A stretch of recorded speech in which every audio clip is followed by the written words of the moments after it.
Mengapa kita mesti peduli kepada Palestina? Satu, siapa yang tidak peduli Palestina, maka hilangkan satu surat dalam Al-Quran.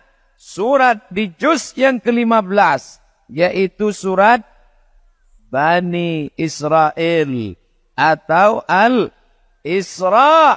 Maka tinggallah surat Al-Quran itu hanya 113 saja. Maka hilanglah iman kepada Quran dalam dirinya.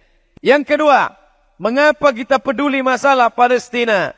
La yu'minu a'adukum. Kamu tidak beriman. Sampai kapan? Hatta yu'ibba li akhi. Sampai kau cinta, sayang kepada saudaramu. Orang Palestina bukan saudara satu negara. Bukan saudara satu suku, tapi saudara karena la ilaha illallah Muhammadur Rasulullah. Alasan yang pertama, karena ada satu surat dalam Al-Quran. Alasan yang kedua, tidak diakui imanmu. Walaupun engkau ke Makkah bolak-balik, walaupun engkau rajin salat sunat, walaupun engkau rajin doa tak tinggal, walaupun engkau tidak pernah absen wirid Yasin, tapi kalau tak peduli kepada Palestina, maka tak ada guna iman dalam dirimu. Dulu waktu saya kuliah di Maroko, sampai di Maroko tinggal di asrama, dan ada dari Palestina. Sama-sama masak pagi, ada dapur umum. Ketika saya sedang memasak, datang orang Palestina. Abdul Somad, saudaraku sekarang di Palestina tidak bisa memasak. Saya tanya, kenapa? Karena minyak zaitun yang sudah diperas. Mereka makan minyak zaitun. Buah zaitun mereka makan. Minyak zaitun mereka makan. Masuk tentara Israel ke rumah nenek saya, ke rumah pakcik saya, ke rumah saudara saya. Mereka tendang itu tempat minyak zaitun. Tumpah. Kenapa mereka tidak membunuh? Karena orang Palestina tidak takut mati. Orang Palestina ingin mati syahid. Diadakan survei. Cita-cita tertinggi anak Palestina adalah mati syahid. Mereka tidak membunuh kami, Abdul Somad, karena kami tidak takut mati. Tapi tentara Israel masuk ke dalam rumah kami. Mereka tendang, pecahkan itu tempat-tempat minyak zaitun. Supaya apa? Supaya kami lapar. Supaya kami lemah. Supaya masjid tidak salat berjamaah. Supaya tidak ada yang berdoa kepada Allah.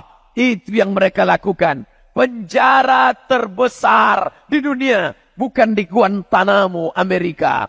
Penjara terbesar di dunia bukan di Alcatraz. Penjara terbesar di dunia adalah di Palestina. Mereka cari anjing-anjing lapar, herder. Tidak mereka kasih makan berhari-hari. Lalu mereka ambil orang Palestina. Mereka cambuk berdarah. Tumpah darahnya.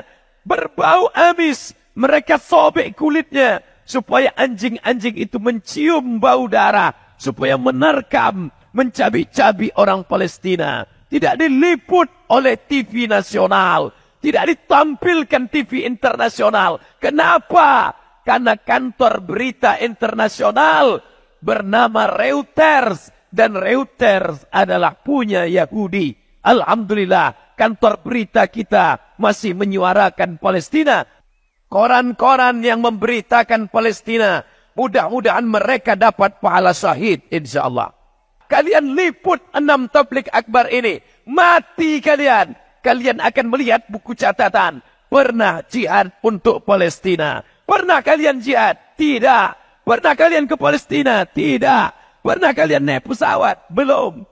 Kenapa bisa dapat pahala? Karena kalian meliput acara siang ini. Buat besok di koran utama. Tunjukkan kepada dunia. Allahu Akbar.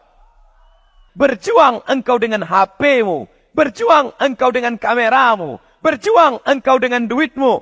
Sama. Saya tidak ingin selesai acara ini tiba-tiba mendaftar mau ke Palestina. Jangan. Karena berangkat pun kalian ke sana belum tentu menyelesaikan masalah Palestina. Bisa-bisa bertambah pula masalah di Palestina. Tujuan acara ini supaya anak-anak muda peduli kepada Islam. Tapi yang paling penting adalah yang dibawa mati menghadap Allah. Pedulimu kepada Palestina. Kalau kau tak ada rasa peduli di Palestina, padahal kau mati nanti, yang kau bawa adalah iman kepada Allah Subhanahu wa taala. Apa bukti iman? Bukti iman adalah peduli pada Palestina. Allahu Akbar.